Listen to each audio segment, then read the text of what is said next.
बिस्मिल्लाहिर्रहमानिर्रहीम। My dear students, I am Shahzad Waheed और मैं आप लोगों के सामने हाजिर हूँ बायोलॉजी पार्ट 1 का चैप्टर नंबर 11 लेकर। और इस चैप्टर का जो नाम है दैट इज़ बायो एनर्जेटिक्स। इसका मतलब ये है कि इस पर्टिकुलर चैप्टर में हम लिविंग ऑर्गेनिजम्स में एनर्जी रिलेशंस को स्टडी करेंगे, राइट। तो इसको अंडरस्टैंड करने के लिए let's move to the white board. Yes, my dear students, look at this। कि आप लोगों के पास एक दुनिया का स्लोएस्ट एनिमल है। Yes, you're right, ये एक स्लॉथ है। या एक और स्लोएस्ट एनिमल की मैं आपसे बात कर रहा हूं, बिल्कुल सही पहचाना आप लोगों ने, ये एक गार्डन स्नेल है। या फिर हम किसी टेडी बियर की बात कर लें। ये तीनों ऑर्गेनिजम्स बहुत आहिस्ता आहिस्ता मूव करते। ऑन द अदर हैंड, अगर आप लोग चीता को देखें या आप टाइगर को देखें या आप लोग दुनिया के बहुत स्विफ्ट मूविंग स्नेक को देखें जो बहुत पलक झपकने में राइट अपने टारगेट को अटैक करते हैं और उसका जो प्रे है उसे पता भी नहीं चलता कि मेरे साथ क्या हो गया। इन दोनों की लाइफ की स्पीड में इतना फर्क क्यों है, राइट। आप लोगों को चैप्टर नंबर 3 याद है, तो उसमें मैंने आप लोगों से एक बहुत बहुत इंपॉर्टेंट मॉलिक्यूल की बात की, that was basically what, enzyme. Definitely in दोनों ग्रुप ऑफ ऑर्गेनिजम्स में एंजाइम सिस्टम का बहुत फर्क है और भी बहुत सारे डिफरेंसेस हैं इन दोनों ग्रुप्स के अंदर। लेकिन अपने टॉपिक से स्टक रहते हुए I want to inculcate another new concept in your brains, and that is कि आप लोगों के इन दोनों ग्रुप्स में जो बेसिक डिफरेंस है वो क्या है, गिब्स फ्री एनर्जी। जिस पर्टिकुलर ऑर्गेनिज्म में free energy means energy available to carry out the reaction is more, that group is very swift, right. और जिस ऑर्गेनिज्म में सिर्फ एनर्जी इतनी है कि वो एक वक्त में एक या दो प्रोसेसेस को ही कैरी आउट करने के लिए काफ़ी है, तो जाहिर है वो ऑर्गेनिज्म बहुत स्लो मूव करेंगे। इसका मतलब ये हुआ कि एंजाइम सिस्टम के साथ साथ आप लोगों की बॉडी में फ्री एनर्जी का भी बहुत इंपॉर्टेंट रोल है। इसी रिलेशन को हम स्टडी करते हैं किस टॉपिक में, चैप्टर 11 में, राइट। कि अगर आप लोगों के पास फ्री एनर्जी अवेलेबल होगी तो रिएक्शंस हो सकेंगे, और अगर फ्री एनर्जी अवेलेबल ना हुई तो biochemical reactions will not proceed in the given direction, right. अब हम अंडरस्टैंड करेंगे किसको, फ्लैश कार्ड को, कि हमारे इस पर्टिकुलर लेक्चर में हम क्या क्या अंडरस्टैंड करने वाले। So number 1 is we want to understand the definition, because definition is very very important. So I have already placed few very important words on the board. तो यू नो वेरी वेल कि मैं ऐसा कब करता हूँ कि जब मैंने ज़ाहिर है उस चीज़ की इंपॉर्टेंस को हाईलाइट करना होता है। फिर हम देखेंगे कि जैसे फ्री एनर्जी, जैसे मैंने कॉन्सेप्ट दिया आपको भी, वो क्या होती है, और फिर हम देखेंगे कि what is its source, and then we will see the role of that very source in a very unique process of photosynthesis.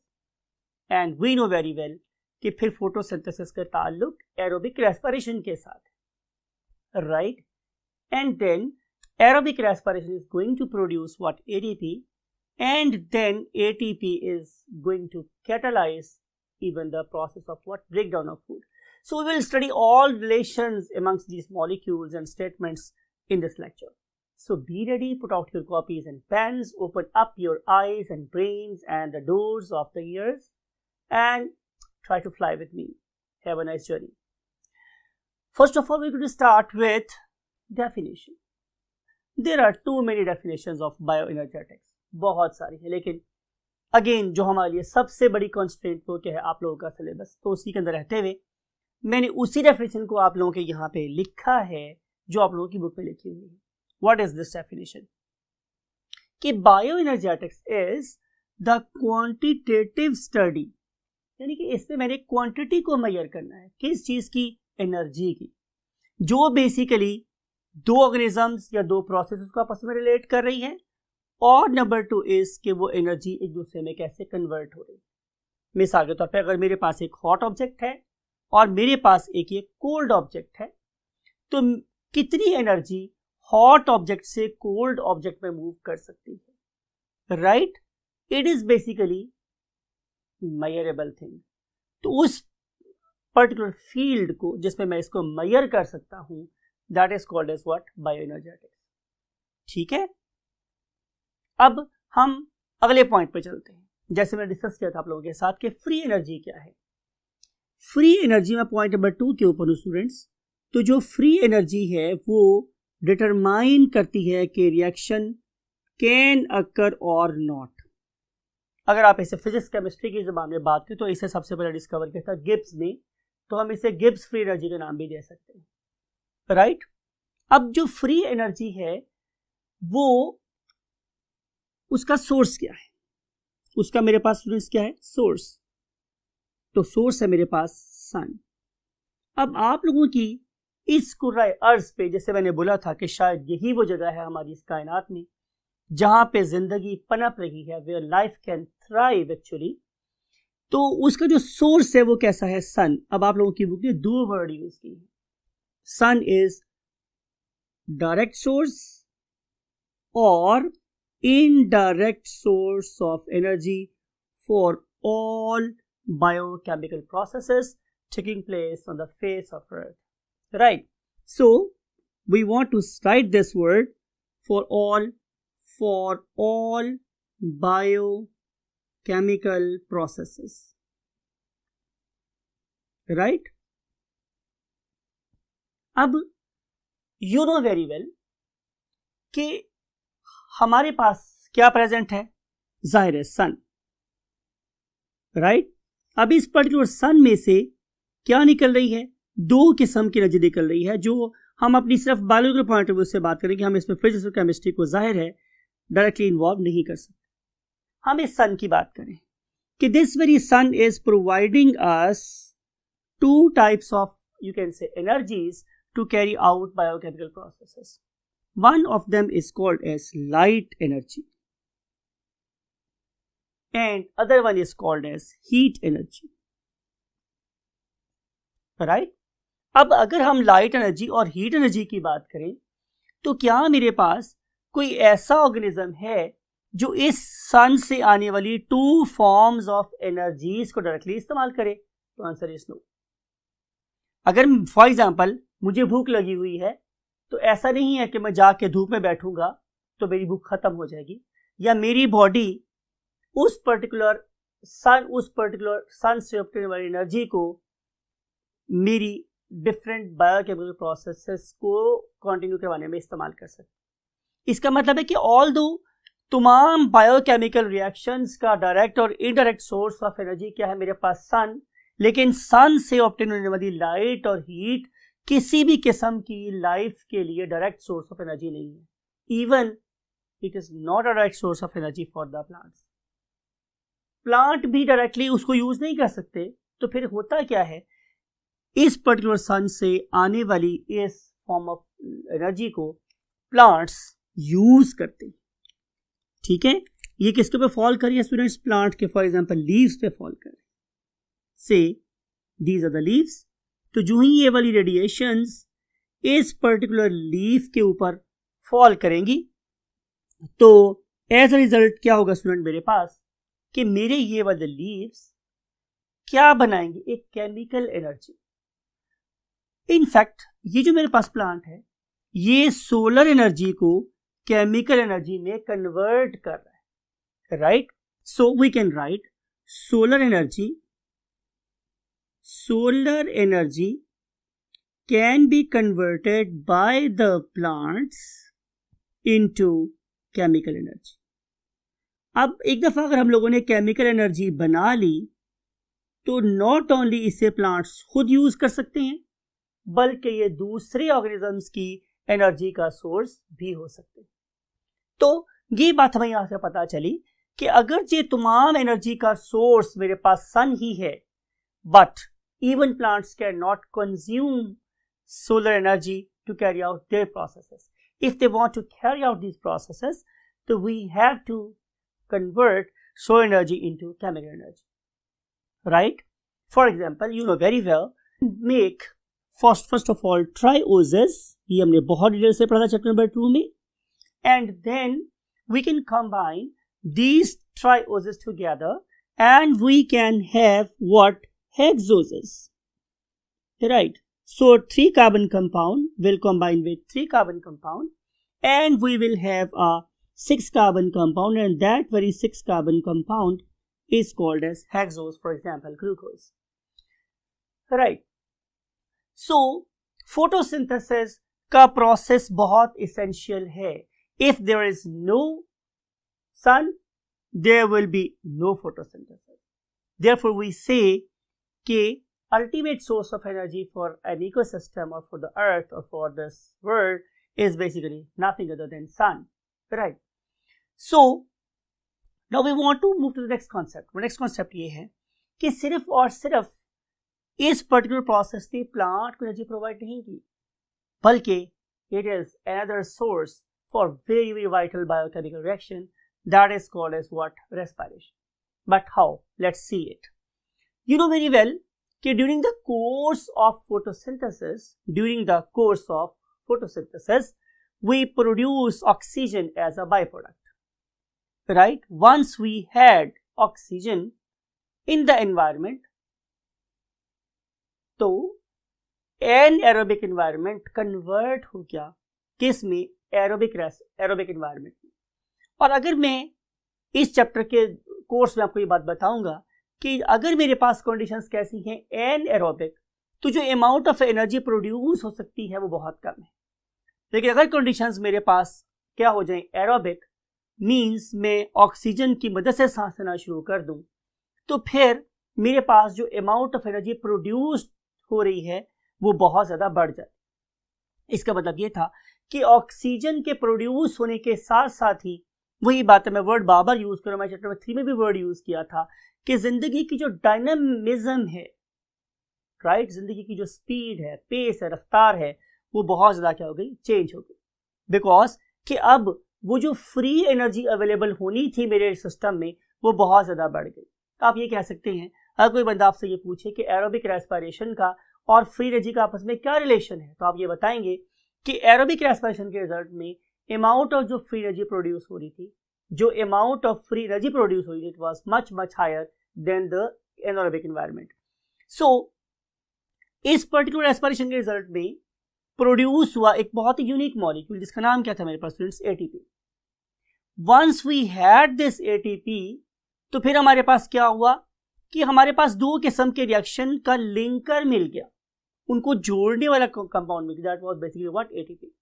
सो जब आप एनाबोलिज्म को और कैटाबोलिज्म को, ये आपने वर्ड पढ़ा हुआ है पहले से, एनाबोलिज्म क्या होती है, कैटाबोलिज्म क्या होती है, चैप्टर नंबर 2 में, कि sum of all constructive reactions is called as anabolism and some of all destructive reactions is called as catabolism and some of these two is called as metabolism. So आप लोगों की body में जितने भी metabolic reactions हो सकते थे या होते थे, उनको आपस में लिंक करवाने के लिए जो मॉलिक्यूल यूज हुआ that was basically ATP. And you know very well, आपने पढ़ा हुआ चैप्टर नंबर 2 में कि ATP stands for adenosine triphosphate, right. अब आप थोड़ा गौर से देखिए, तो जिस प्रोसेस में हम एनर्जी को यूज कर रहे हैं, कंज्यूम कर रहे हैं, that is basically called as anabolic process. And the best anabolic process that we are going to study in this chapter is photosynthesis. और यू नो वेरी वेल कि मैंने बोला था कैटाबॉलिज्म को आप कराटे से याद कर सकते हैं, और कराटे के जो प्लेयर्स होते हैं तो चीजों को तोड़ते हैं, बनाते नहीं हैं. तो catabolism is a process of what? Break down. So respiration is a catabolic process. अब फोटोसिंथेसिस को मींस एनाबॉलिक प्रोसेस को और रेस्पिरेशन मीन कैटाबॉलिक प्रोसेस को, जो चीज आपस में लिंक अप करने वाली है वो क्या है? Basically ATP, right my dear students. तो ये वो यू कैन से कॉन्सेप्ट थे जो बहुत ज़्यादा एसेंशियल थे to carry outward the understanding of the phenomenon taking place in this chapter. अब इसके बाद हम पहले स्टडी करेंगे फोटोसिंथेसिस को, और उसके बाद हम इस चैप्टर के सेकेंड हाफ में मूव कर जाएंगे, that is basically respiration. It means कि we are going to carry out anabolism first, followed by the process of what? Catabolism. So let's start with the photosynthesis, right? So somewhere here we want to start the very unique process of what? photosynthesis. And you are a learned group of students, you know very well okay, what is meant by the photo. You know, yes, absolutely perfect, light. And what is the meaning of synthesis? To make. It means we are going to make something with the help of light. But you know very well कि these are the just conditions. Conditions किसके लिए हैं? For the reactants to combine together to give us the products. Now again concentrate your book. आप लोगों की book का ये chapter number 11 का पहला पेज और उसका ये एंड वाला पोर्शन बन रहा है, मैं उसको स्टडी करवा रहा हूँ आप लोगों को.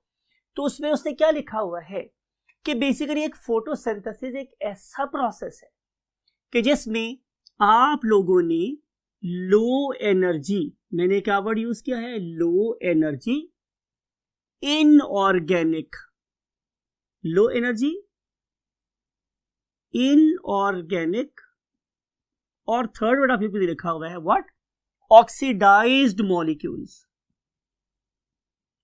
तो तीन वर्ड आपने अपने माइंड में रखने हैं इस प्रोसेस को अंडरस्टैंड करने के लिए कि वो मॉलिक्यूल्स लो एनर्जी हैं, वो इनऑर्गेनिक है, और वो ऑक्सीडाइज्ड मॉलिक्यूल है. किस चीज के? कार्बन के और हाइड्रोजन के. अब आप जरा गौर से देखिए, सोचिए कि आप लोगों के माइंड में कार्बन का कौन सा ऑक्सीडाइज्ड कंपाउंड फॉर्म आपके माइंड में आएगा? तो यस 100% यू राइट. तो आपने फॉर्म बोला sir CO2. So very famous oxidized inorganic molecule of carbon is carbon dioxide. And same is the case here कि जब मैं आप लोगों से ये पूछूं कि can you name any oxidized inorganic product of hydrogen, तो yes, your immediate response will be water, right? तो मेरा कहने का मकसद स्टूडेंट ये है कि जब हम लोग कार्बन के ऑक्सीडाइज्ड लो एनर्जी मॉलिक्यूल को हाइड्रोजन के लो एनर्जी ऑक्सीडाइज्ड मॉलिक्यूल से कंबाइन करवाते हैं in the presence of what, sunlight, in the presence of what, sunlight, and most important thing is in the presence of some what, plant pigments. And I think कि आप line में पढ़ के आए हैं, one of the very famous molecule is chlorophyll. And you have read many of its, you can say,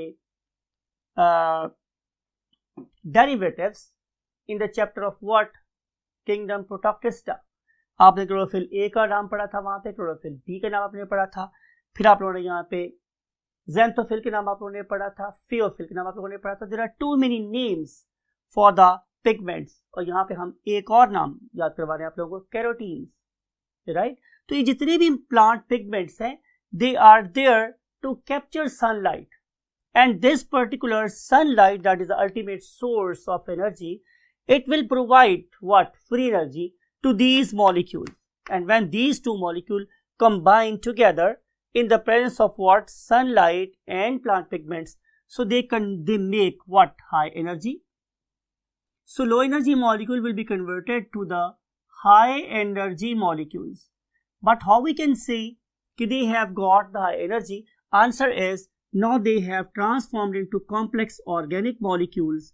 Initially, I have given you the concept that organic molecules will be trioses, 3 carbon compound, 3 carbon compound, and when these 3 carbon compounds combine together, they give us what?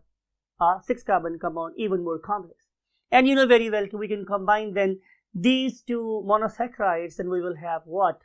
The disaccharides, and when different disaccharides combine together, we have polysaccharides. So we are going to gradually complex the things together, and we will combine, we will have high energy organic molecules definitely in their reduced form, right? तो जब मैं इस particular CO2 को इस hydrogen से reduce कर दूंगा तो ये चीज बन जाएगी जैसे हम क्या बोलते हैं, फूड. इसे हम क्या बोलते हैं स्टूडेंट्स, फूड. और सवाल ये है कि ये जो मेरे पास रिमेनिंग ऑक्सीजन है, it will just be source of oxygen for aerobic respiration. Or you can also call it as what? A byproduct of the reaction. So this is the definition of what photosynthesis. Now we want to move to the next concept, and next concept is reactants of photosynthesis. Reactants and products. Reactants and products of photosynthesis.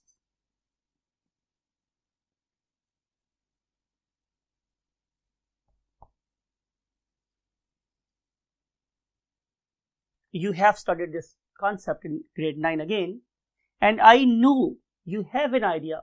Okay, this is a very complex process. It consists of two very complex, you can say, set of reactions. One of them is called as what? Light reaction. The other one is called as dark reaction. And itself, dark reaction is a complex chain of reactions known as Calvin cycle. But however, in the beginning, we just want to give its summary.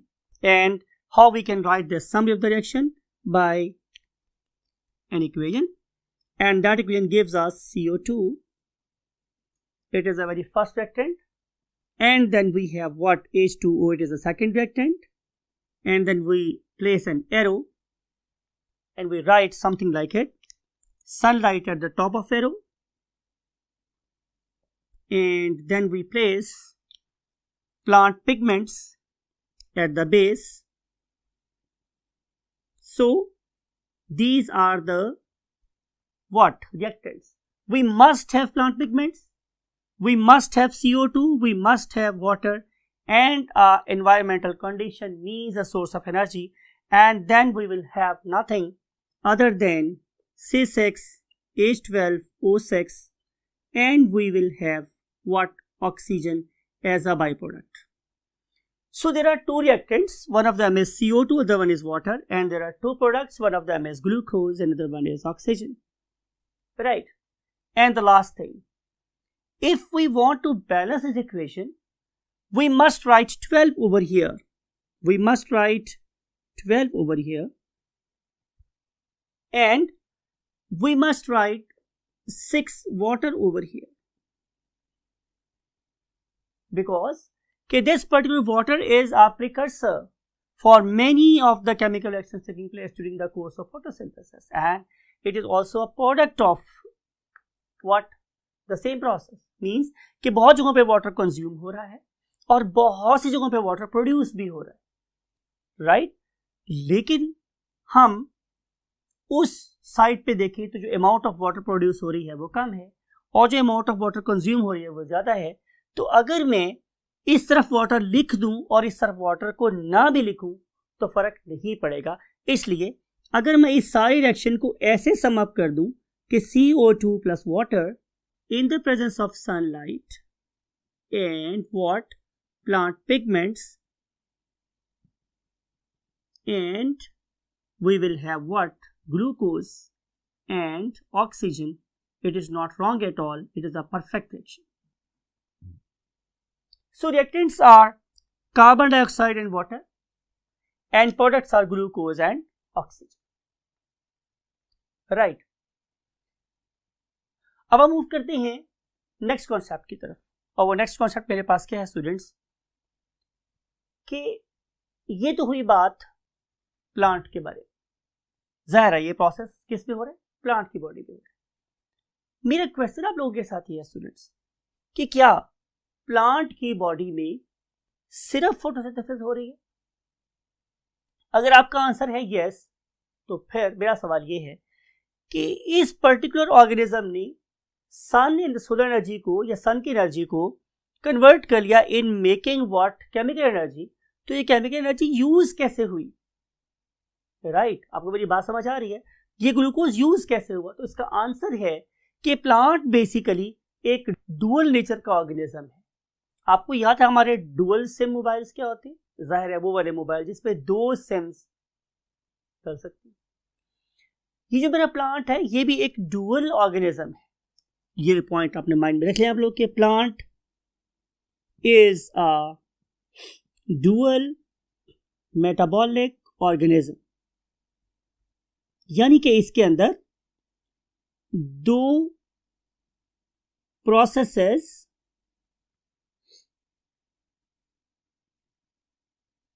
Side by side चल रही हैं। Therefore मैंने इसके लिए क्या word use किया students? Dual organism. इसके अंदर दो प्रोसेसेस साइड बाय साइड चल रहे हैं। आइए अंडरस्टैंड करते हैं कैसे। इसको अंडरस्टैंड करने के लिए हम एक ग्राफ बनाएंगे, राइट? और यू नो वेरी वेल कि हम ग्राफ में क्या कर रहे होते हैं स्टूडेंट्स? हम हमेशा दो लाइन लगाते हैं। तो स्टूडेंट्स कंटेनिंग ऑर्गेनिज्म, तो इसका मतलब ये हुआ स्टूडेंट्स कि इसके पास दो किस्म की रिएक्शंस हो रहे हैं। One of them is called as what? Photosynthesis, and other one is called as respiration. इसमें दोनों प्रोसेसेस साथ साथ हो रहे हैं। मैंने आपको बताया था कि प्लांट भी सोलर एनर्जी को डायरेक्टली यूज नहीं कर सकते। प्लांट भी सोलर एनर्जी को डायरेक्टली यूज नहीं कर सकते। तो प्लांट क्या करते हैं? वो पहले फोटोसिंथेसिस के प्रोसेस से इस ग्लूकोज को प्रोड्यूस करते हैं। फिर वो ग्लूकोज जो उन्होंने during the process of photosynthesis produce किया था, उस ग्लूकोज को क्या करते हैं? बर्न करते हैं। ग्लूकोज को ऑक्सीडाइज करते हैं। ऑक्सीडाइज करेंगे या बर्न करेंगे तो उनको एनर्जी मिलेगी जो उनके बॉडी प्रोसेसेस को कंटिन्यू करने के लिए जरूरी है, राइट? अब ये वाले दो प्रोसेसेस मींस फोटोसिंथेसिस और रेस्पिरेशन एक प्लांट बॉडी में कैसे कोरिलेटेड हैं, कैसे आपस में जुड़े हुए हैं, कैसे लिंक्ड हैं, उसको अंडरस्टैंड करने के लिए हम ये वाला ग्राफ देखते हैं, राइट? अब देखिए इस पर्टिकुलर ग्राफ में हम लोगों ने यूज किया है व्हाट? एक वाई एक्सेस, ठीक है, और जाहिर एक यूज किया हुआ है एक्स एक्सेस। हमने किया क्या है स्टूडेंट्स कि हम लोगों ने एक्स एक्सिस के अलोंग दो प्रोसेसेस को लिख दिया है। For example, one of them is called as photosynthesis, photosynthesis, और जिस प्रोसेस से मैं इसको कंपेयर कर रहा हूं that is known as respiration. Students, आप लोगों ने मेरी बातों को बड़े गौर से देखना है तो आप लोगों को ये कॉन्सेप्ट बड़े अच्छी तरीके से समझ आएगा जिसको हम अभी स्टडी करने वाले। रेस्पिरेशन क्या है? अभी मैंने बोला कि वो सोर्स ऑफ एनर्जी है, सोर्स ऑफ फ्री एनर्जी है। और ये रेस्पिरेशन कौन करता है? बात को थोड़ा गौर से सुनेंगे आप लोग। रेस्पिरेशन करते हैं उस ऑर्गेनिज्म की बॉडी के सेल्स, राइट? जितने किसी ऑर्गेनिज्म की बॉडी में सेल होंगे उसके लिहाज से ही उसकी ऑक्सीजन डिमांड बनेगी। अगर किसी ऑर्गेनिज्म में नंबर ऑफ सेल्स कम है, जाहिर है उसकी एनर्जी डिमांड कम है, उसकी बॉडी की ऑक्सीजन कंजम्पशन कम होगी, राइट? तो मैं जो कॉन्सेप्ट आपको देना चाह रहा हूं, इनकलकेट करना चाह रहा हूं आपके माइंड में, दैट इज कि जो रेट ऑफ रेस्पिरेशन है it always remain constant depending upon the number of cell. हाँ, ये हो सकता है, ये बिल्कुल पॉसिबल है कि मिसाल के तौर पे जब आप 2 साल के थे तो आप लोगों की बॉडी में नंबर ऑफ सेल्स कम थी। जब आप 4 साल के हुए तो नंबर ऑफ सेल्स ज्यादा हो गए, 8 साल के नंबर ऑफ सेल्स और बढ़ गए। तो जो आप लोगों की बॉडी में नंबर ऑफ सेल्स बढ़ेंगे तो जाहिर है आप लोगों के सेल्स की एनर्जी डिमांड और उसकी रेस्पिरेशन रेट वो बढ़ता चला जाएगा। लेकिन अगर हम एक डे का एनालिसिस करें तो ऑलमोस्ट जो नंबर ऑफ सेल्स हैं जो आपके डे के स्टार्ट होने के टाइम पे, तो ऑलमोस्ट वो डे के एंड पर वही रहते हैं। So number of cells never changes, they always remain constant, nearly constant. So number of cells they always remain constant per day, almost, मैं वर्ड यूज कर रहा हूं almost remain constant। तो उस लिहाज से एक ऑर्गेनिज्म की बॉडी में जो number of oxygen molecules consumed या अमाउंट ऑफ CO2 प्रोड्यूस्ड वो क्या रहेगी? कांस्टेंट रहेगी। और फर्ज कर लेते हैं कि इस पर्टिकुलर प्लांट को इस पर्टिकुलर दिन पे उसका जो रेट ऑफ रेस्पिरेशन है स्टूडेंट्स वो कितना है? इतना। से this is the rate of respiration of this very plant that is under study, जिसको मैं स्टडी कर रहा हूँ, और उसको हम एक लाइन से इस एक्सिस से जोड़े तो मुझे पता चलेगा कि से रेस्पिरेशन कितना है। फर्स्ट लेते हैं 10, 20, 30, 40, 50 and then say 60 and then say 80. Rate of respiration always